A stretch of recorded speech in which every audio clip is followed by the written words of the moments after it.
Offender in custody. Okay,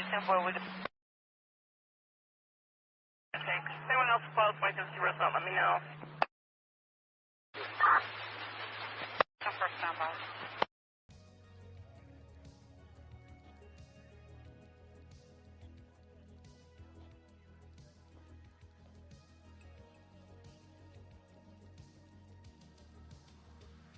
I'll tell anybody if you want the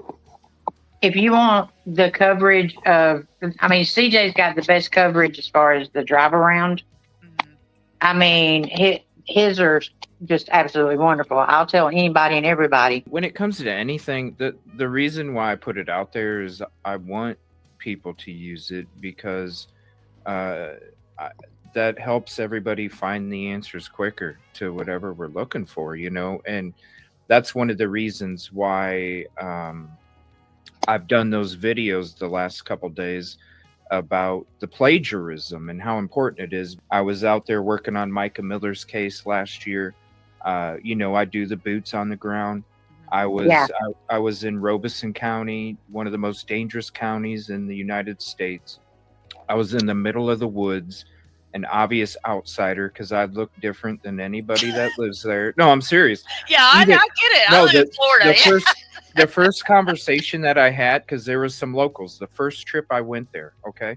Mm-hmm. This was at Lumber River State Park. Mm-hmm. The first trip I went there, I got done getting footage and I was coming back out of the park. 6 locals were standing there getting their fishing poles ready, and 2 of the kids come up, "What you doing?" "Who are you?" And I was like, "I'm a YouTube content creator. My name is..." No, I'm serious. Like, I'm like, I believe you. I even have my media gear on because I want people to know I'm media, right? And so it was one of those things where they were asking me about my channel and they were asking me what I was doing and stuff. And as I started to talk to them, I was like, since you're locals, can I ask you some questions, you know? And plus I wanted to get in good because it's if you look up that county, you'll understand what I'm talking about. Yeah, I just wrote it down. So as I'm talking to them, we end up going on the observation deck where they were fishing and they all had me surrounded.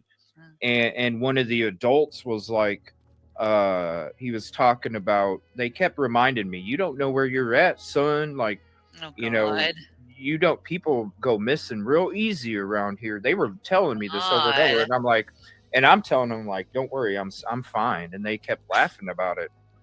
And one of them was like, he goes, "You know, we'll make you run out of here so quick the bottoms of them soles will come off your shoes." And I'm like, and I was like, "Dude, I'm good. Trust me, I ain't worried about shit." And he's like, "What kind of ammo you got?" And I was like, "It don't matter what kind of ammo I have. It matters who pulls the trigger first, bro." Oh shit. Like this, yeah, like this was a conversation, right? And so on my second trip out there, I went even farther back into the woods and into that area.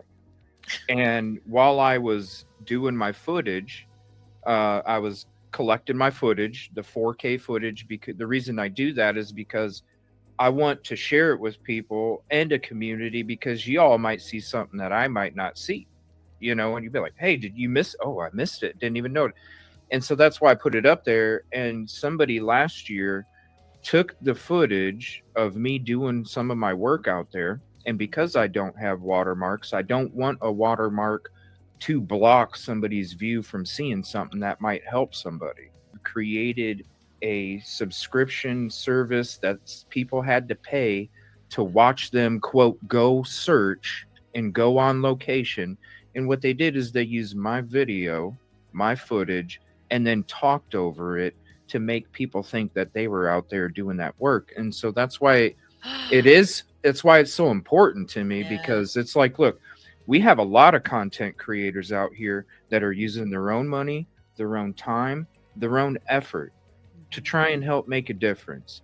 And for anybody to shortchange or shortcut somebody else, it's unethical and it's not right. It costs money, it takes time, and it takes effort to do it for you. Right. And for somebody to to fast track and lie and stuff like that. And that's why I called DoorDash. I did a video about it. There's no credit whatsoever. You can go through the description. You can listen to it. Even in the video today, there was no credit. It was just some body cam channel. And that's not fair. Yeah, like there's a lot of people that want attention, and I'm not saying anybody in particular, but yes, there are people who want attention, and they insert themselves into this case. People can take advantage of that, and they can say whatever they want to say, and people will take it as fact. Whether it's positive or not, it doesn't really matter, because if they're not truthful, or if they are doing it for an alternative purpose, in other words, to get attention, then, you know, it's not credible. This is what I'm saying. Before this happened, it was their videos would come across my feed. They would bring up interesting things. You know what I'm saying? I'm like, hey, you're thinking out of the box, right? But when this shit happened, and I'm like, dude, why is Officer Axon's YouTube not getting the love? When it comes to somebody that is boots on the ground, out there doing investigating, getting footage for you guys, trying to bring you there as close as possible, also sharing it to try and help people. Maybe you might see something that I don't see, and we can figure out answers together for these victims, families, communities. I'm a person at the same time. Last summer, Yoli, when I was out there boots on the ground for Micah Miller's case, you know how dangerous it is out there. I went out there on a boat. I was out there deep in the woods where all the stuff took place, how dangerous it was. Obviously, I'm an outsider. There's more alarm bells right there. I put myself in that kind of danger to go out there and try and find answers and to try and share it with the person. And last summer, somebody actually took my footage, created a paid show. Here, if you got to pay me this amount to come watch me do a search at Lumber River State Park, used my footage and then talked over my footage to make people think that it was them searching with my footage. This is the stuff. So when this stuff happens and I see this stuff and I'm like, listen, this ain't cool. It's as simple as me when I broke down the body cam and I'm like, look, guys, it's an obvious copy. You can see that video that I did a few nights ago when I broke it down. Own your fucking mistake. I wasn't even saying you need to come out and apologize. I'm not that person. But at the same person, I'm going to stick up when it comes to ethics and content and real journalism, because you have to trust people. And when there's so many things going on in this case where you don't know what's real and what's not, this is a big deal too. And when somebody is willing to put out there and put information, and they're willing to lie and cheat and steal, when it comes to this minimal, there's ethics involved and there's no reason to do it.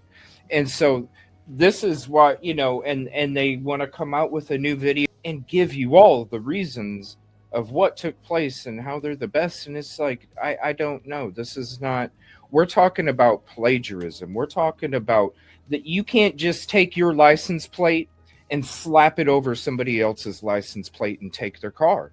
Yeah, it would go to a car show like it's your car. You can't do it.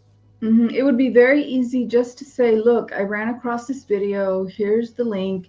So there's nothing to that, right? It's so simple. Why wouldn't you do it?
Possible Sheridan and Wilson.